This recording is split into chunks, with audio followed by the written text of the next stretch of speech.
പാലക്കാട് മരുമകളെ വെട്ടിപ്പരിക്കേൽപ്പിച്ച ശേഷം ഭർതൃപിതാവ് വിഷം കഴിച്ചു മരിച്ചു.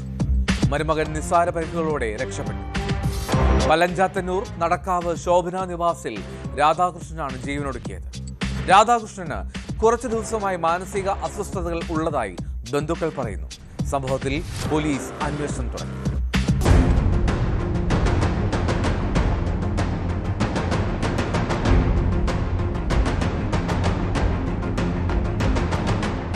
രാവിലെ 8-നും 8:30-ക്കുമിടയിലാണ് സംഭവം.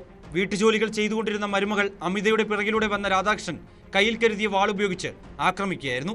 പെട്ടെന്ന് തടുക്കാൻ കഴിഞ്ഞതുകൊണ്ട് അമിതയുടെ കൈവിരലുകൾക്ക് മാത്രമാണ് സാരമായി പരിക്കേറ്റത്. കഴുത്തിലും നിസ്സാര പരിക്കേറ്റു.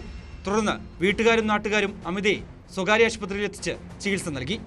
സംഭവത്തിന് ശേഷം അതേ വളപ്പിലെ പഴയ വീട്ടിൽ കയറി കതകടച്ചിരിക്കുകയായിരുന്നു രാധാകൃഷ്ണൻ. വീട്ടുകാരെത്തി ബലം പ്രയോഗിച്ച് കതക് തുറന്നു നോക്കിയപ്പോൾ അവശനിലയിൽ കിടക്കുന്ന രാധാകൃഷ്ണനെയാണ് കണ്ടത്. ഉടൻ ജില്ലാ ആശുപത്രിയിൽ എത്തിച്ചുവെങ്കിലും ജീവൻ രക്ഷിക്കാനായില്ല.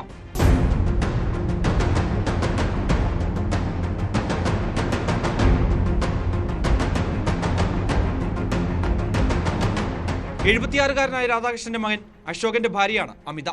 രാധാകൃഷ്ണന് കഴിഞ്ഞ കുറച്ചു ദിവസമായി മാനസിക അസ്വസ്ഥതകൾ ഉള്ളതായി ബന്ധുക്കൾ പറഞ്ഞു. സംഭവത്തിൽ പോലീസ് അന്വേഷണം തുടങ്ങിയിട്ടുണ്ട്.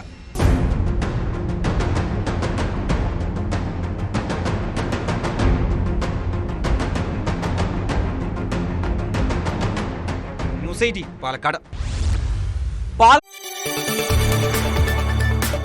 കൂടുതൽ വാർത്തകൾക്ക് news 18 Keralam YouTube channel subscribe ചെയ്യുക.